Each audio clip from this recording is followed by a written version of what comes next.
My parents left my younger brother, Lucas, a mansion worth $800,000 in New York. They left me, Liam Hale, a rotting wooden cabin in the middle of Alaska. The day I found out, my fiancée, Olivia Moore, slammed the door in my face, screaming that I was a pathetic loser who would never amount to anything. I felt shattered, humiliated, desperate, like the ground beneath me had vanished. But when I finally flew to Alaska and opened that cabin door, I discovered something worth $50 million. That single discovery changed everything. I'm Liam Hale, 29, the eldest son in a family that never truly saw me as good enough. Lucas, my younger brother, was their golden child, the one they lavished attention on. Arthur, my father, believed Lucas had the ambition to carry the Hale legacy forward. Mary Ann, my mother, was softer, gentler, but she never opposed my father.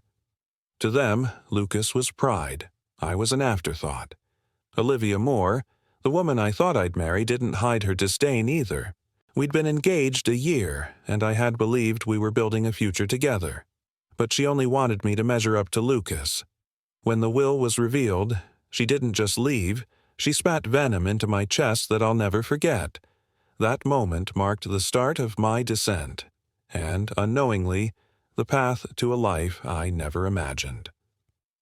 Growing up, I always knew I was the background character in my own family story. Lucas was the star. If he wanted something, my parents found a way to get it for him. If I asked, the answer was not practical or work harder. Arthur treated life as a battlefield. One son to lead, the other to toughen up. Mary Ann was affectionate behind closed doors, silent in front of my father, quietly supporting his choices. High school was no different. Lucas played varsity soccer, and Arthur cheered at every game as if he were raising a champion. I brought home a short story once, praised by my teacher as exceptional, and left it on the dinner table. My father barely glanced, then turned to Lucas to discuss next season's goals.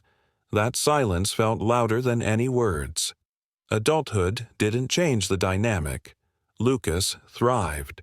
Financial consultant in New York City, expensive cars, luxury apartments, European weekends.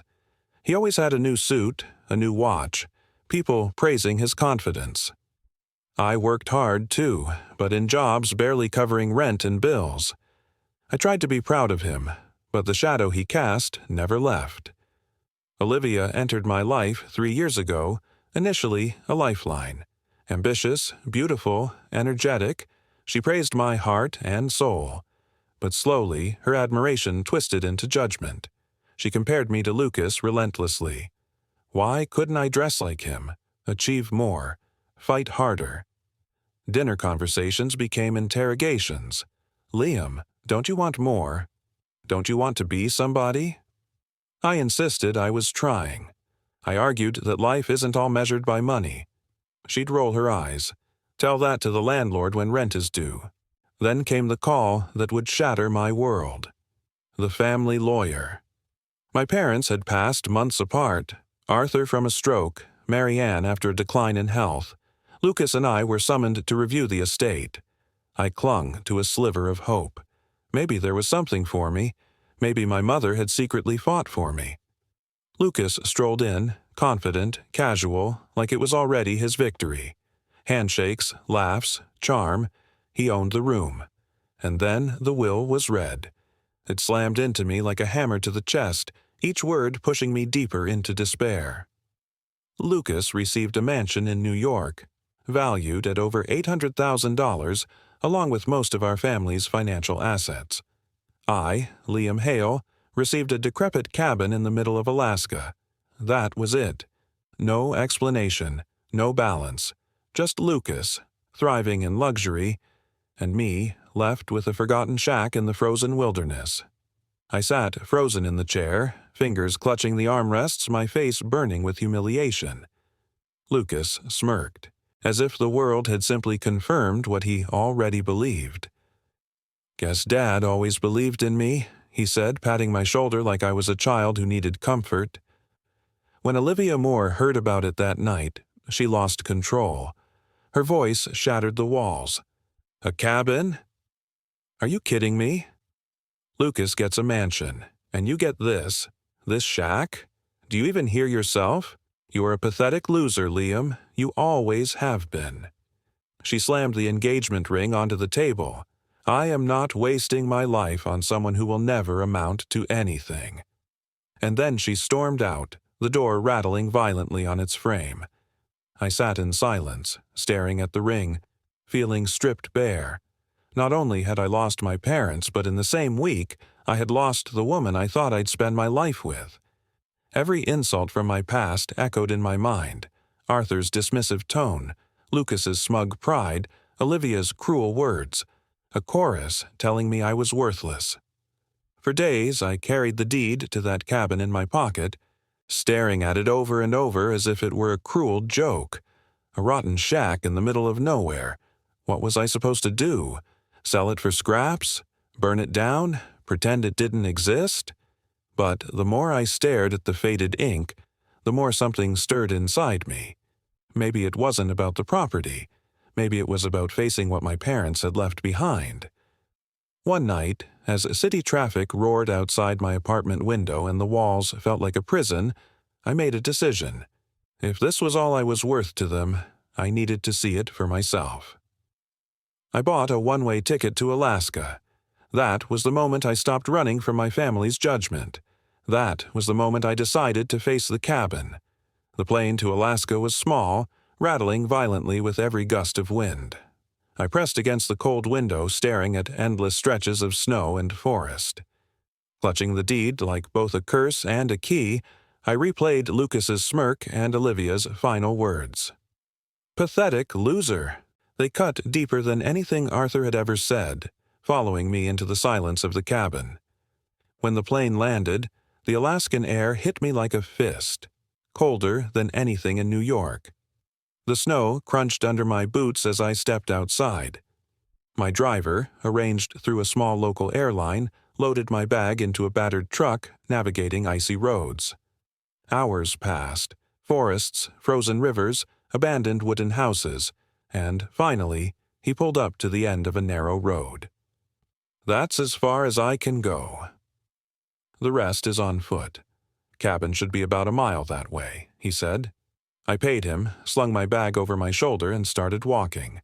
The cold bit through my gloves. Each step crunched in the snow. No sounds of civilization, just my own breath and boots against the frozen earth. Finally, I saw it. The cabin. My heart sank. Worse than I'd imagined. The porch sagged, one window shattered, the wood blackened and cracked from years of rot. The roof looked ready to collapse. I laughed once, bitterly, because this was exactly the kind of inheritance left to someone they didn't care about.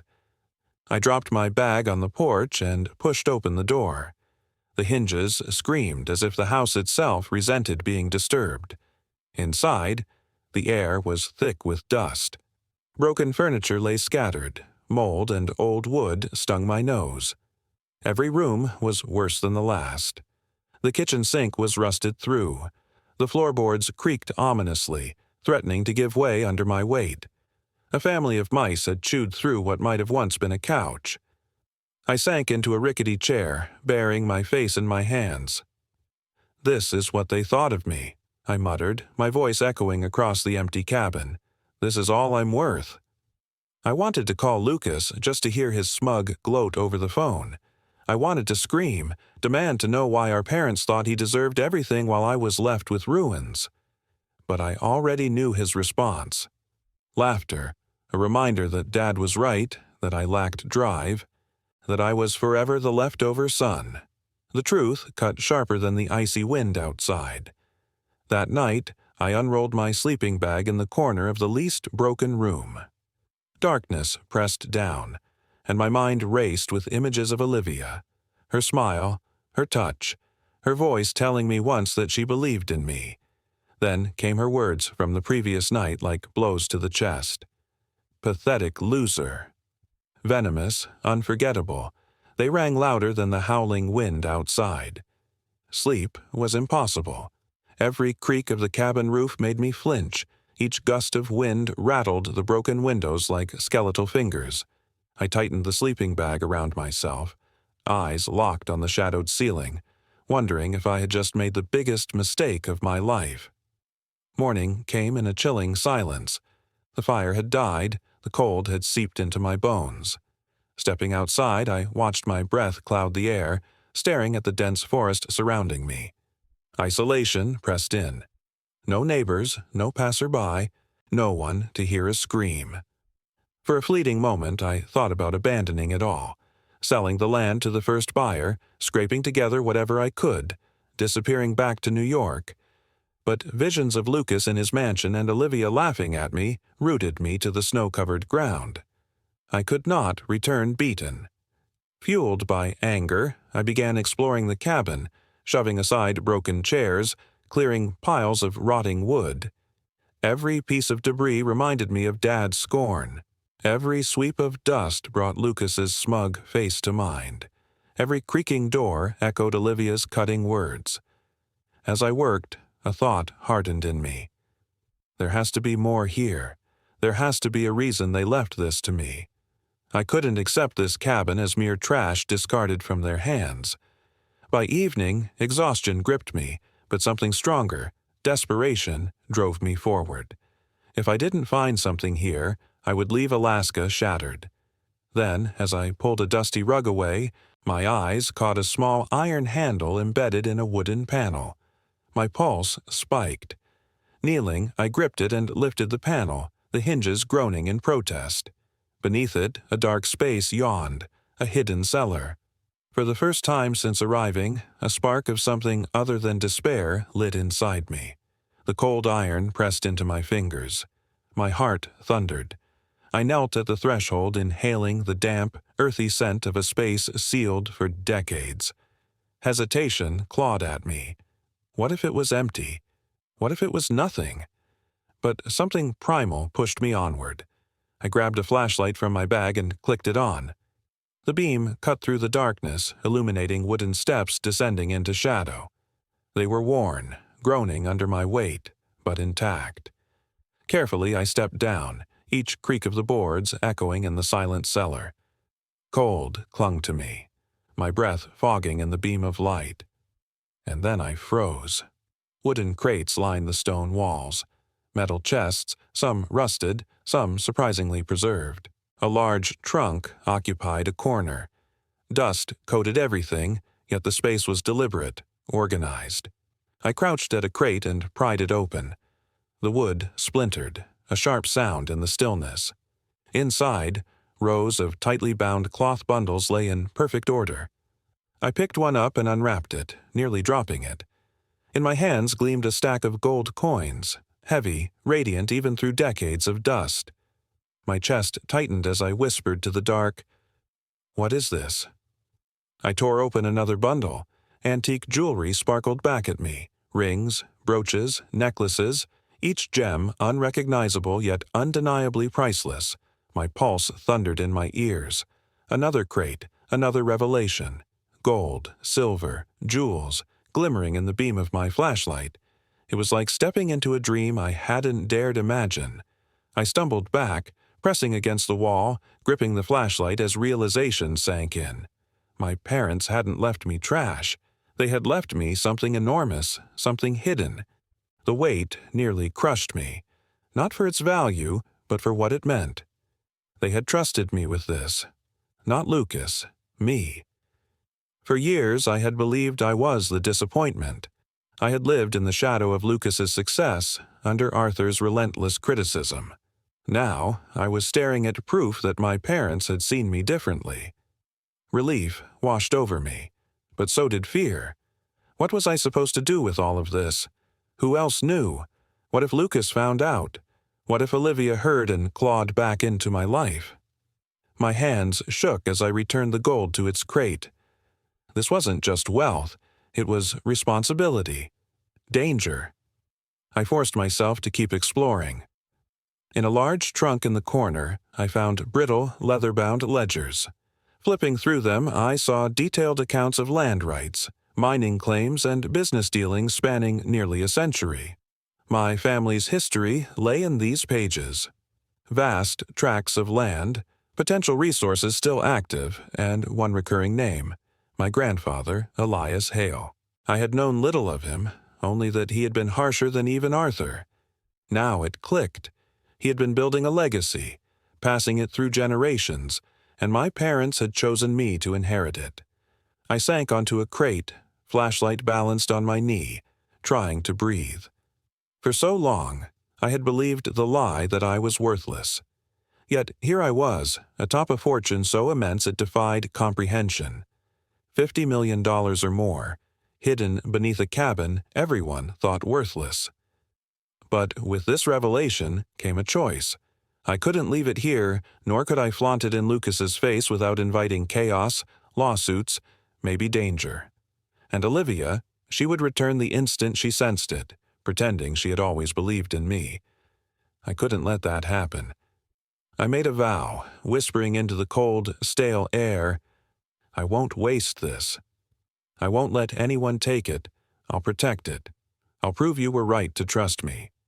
For the next 2 days, I worked like a man possessed. I cataloged every item in the cellar, recorded it meticulously in a notebook, reinforced the trapdoor with new nails, and covered it again with the rug. I cleaned the cabin, patched the broken window, fixed the fireplace, and swept years of neglect away. Every small improvement felt like reclaiming control of my life. As I worked, clarity sharpened. This wasn't just about money. It was about identity. My parents had trusted me to handle this legacy, even if they never spoke it aloud. Perhaps Arthur's harshness had been a test, Mary Ann's quiet eyes a silent message. Standing in the middle of that broken cabin, I no longer felt abandoned. I felt entrusted. Bitterness began to shift. Olivia's words still burned, but now they fueled me instead of breaking me. Lucas's smirk still haunted me, but now I wanted him to know I was more than the shadow he believed I was. That night, lying on the patched-up bed, the cabin no longer felt like ruin. It felt like a fortress, a beginning. My turning point wasn't just the treasure. It was the realization that, for the first time in my life, I had power, and I was ready to use it. The days after I discovered the hidden cellar blurred together, a relentless cycle of work, fear, and determination. I cataloged every crate, every bundle, uncovering layer after layer of proof that my parents had left something extraordinary behind. Nights were the hardest. Sleep evaded me as my mind spun with questions. Why me? Why had they chosen me? One evening, sprawled on the cabin floor with the ledgers around me, my eyes caught a folded envelope tucked between 2 pages. My name, Liam, written in Mary Ann's careful handwriting. My chest tightened as I tore it open. Inside, a yellowed, preserved letter. Liam, it began, if you are reading this, your father and I are gone. What we have left for you is not a mistake or a punishment. It is trust. Your father saw Lucas as bold, but reckless. He admired appearances, not substance. With you, he saw quiet strength, resilience, and heart. We knew you would protect this legacy, not squander it. Forgive us if it seemed otherwise. We love you. Your mother. Tears blurred my vision. For years I believed my parents thought I was worthless. Their silence had been proof, and now, in my hands, was undeniable evidence I had been wrong. They had trusted me all along, just in a way I hadn't understood. I pressed the letter to my chest, heart hammering. Every insult from Lucas, every dismissive word from Arthur, every cruel remark from Olivia collapsed under this truth. They had chosen me. Not Lucas, not the golden boy, but me. But revelation came with its own storm. News of the will spread quickly. Lucas called one night, his tone sharp, mocking. So, how's life in your little shack? Realized yet that Mom and Dad left you garbage while I'm living in a mansion? Sell it, Liam. Stop embarrassing yourself. Everyone knows you can't handle anything better. I wanted to scream the truth, that the cabin held more value than everything he owned combined, but I held my tongue. I'm managing, I said, steady. Inside, a fire roared. Let Lucas think he had won. Let him live in ignorance. Then came Olivia, sneaky as ever. Weeks after leaving, she messaged, "Liam, I overreacted. I miss you. Maybe we could talk." Her words, sweet yet venomous, echoed her earlier insults. For a fleeting moment, doubt flickered, but I deleted the message. She hadn't missed me. She had smelled the treasure and wanted a piece. I turned back to the cellar. Page after page revealed the scale of my inheritance. Elias Hale, my grandfather, had staked claims across Alaska during the early days of resource exploration. Timber, minerals, even oil rights, some still active. The gold and jewels were worth tens of millions, but the land alone could make it far more. My parents hadn't just left me wealth. They had left me a future, a chance to rise on my own terms. This wasn't inheritance. It was redemption. That night, I built a fire and sat before it, Marianne's letter on my lap. Shadows danced across the walls as I spoke aloud, as if my parents were there. I'll protect this. I'll make it grow. You trusted me, and I won't fail you. For the first time in years, I felt whole. The cabin was no longer rejection. It was trust, responsibility, and purpose. Bitterness began to fade. I wasn't living for Lucas's approval, Olivia's insults, or Arthur's shadow. I was standing on my own ground, holding my legacy. The climax wasn't just discovering the treasure, it was realizing I had finally broken free from doubt and humiliation. The world could call me what it wanted, but I knew who I was, and, more importantly, my parents knew too. As the fire dwindled and the cabin sank into silence, I folded Marianne's letter carefully and returned it to the ledger. I closed my eyes, and for the first time, I didn't feel like a loser. I felt chosen. The next morning, the Alaskan cold bit at my face, but inside, something settled. The cabin, once a symbol of punishment, now felt like responsibility. I gazed out over the endless, snow-laden forest, silence pressing against my ears, and thought, this is mine. Not just the cabin, not just the gold or the land rights hidden in the cellar. This choice, this chance to shape my life, was mine alone. In the days that followed, I threw myself into rebuilding. Walls were patched, roofs repaired, broken furniture cleared away. Every swing of the hammer was a defiance of the past. Arthur had said I lacked drive. Lucas had mocked my weakness. Olivia had called me pathetic. Each insult fueled me. The cabin was no longer failure. It was becoming a home, a testament to what I could do. Evenings were spent in the cellar, poring over ledgers, maps, and deeds.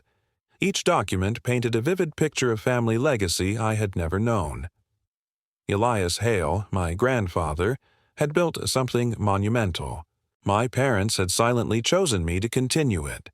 Their actions spoke louder than any words ever could.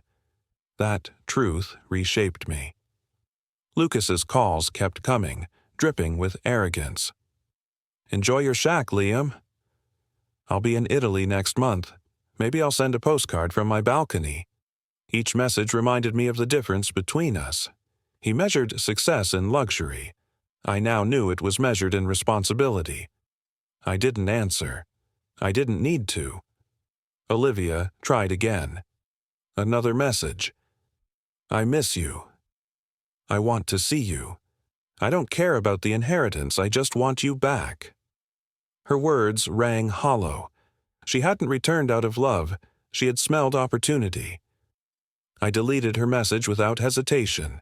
For the first time, I could walk away without regret. Quietly, I reached out to experts, lawyers, and historians under a false name, verifying land rights and valuing the seller's treasures. Every confirmation reinforced what I already suspected. This inheritance was worth far more than I had imagined. Mining rights alone could change everything. Wealth was real, but so was responsibility.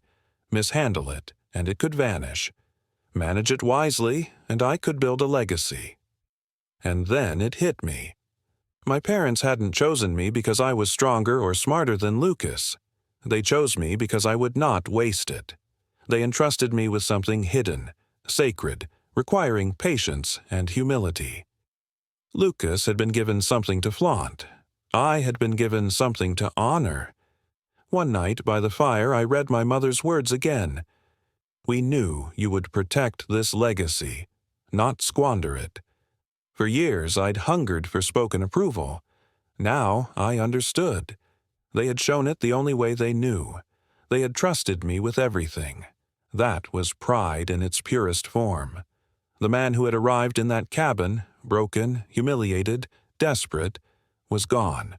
Now I was no longer Lucas's shadow, no longer Olivia's failed fiancé, no longer the disappointment Arthur had labeled me. I was the heir, not just to wealth, but to trust.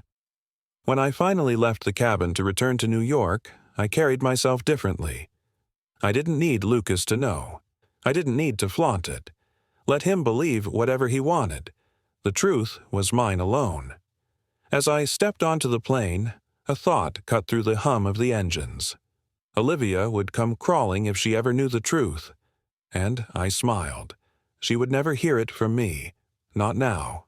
Not ever. The cabin had been more than an inheritance. It had been a crucible. It tore me down to my lowest point and forced me to rebuild. Not just the crumbling walls or the rotting floorboards, but the man I had been inside. The gold, the jewels, the land rights. They were treasures, yes. But the greatest discovery was the truth about myself. If there's one lesson in this story, it's this. What looks like rejection may actually be trust in disguise. Sometimes, the broken, forgotten places in life hide the greatest treasures. My parents hadn't abandoned me. They had given me a test and a chance to rise. And when I think of the man I was before boarding that plane to Alaska, I remember Olivia's words. She'd called me a pathetic loser. Maybe she was right back then. But the Liam Hale who leaves Alaska now? No one could call him that. So I ask you, if you were handed a broken cabin and inside it found a fortune, what would you do? Would you sell it, chase approval, and walk away? Or would you protect it, honor the trust placed in you, and embrace your destiny? That cabin changed everything. What I thought was the cruelest inheritance became the most profound gift. My parents didn't leave me behind. They entrusted me with something far greater than wealth. They entrusted me with the power to grow into the man I was always meant to be. I arrived broken, humiliated, and furious. I left knowing I was chosen, knowing my worth was untouchable. If my story resonates with you, if it sparks a thought about the hidden gifts in your struggles, do me this. Like this video, share it with someone who needs to hear it, and tell me in the comments, what would you have done? Would you have sold the fortune or protected it as I did? And if you want more stories like this, subscribe. Every story I share proves that even in the darkest, most forgotten corners, there's something worth finding, something that can change your life forever.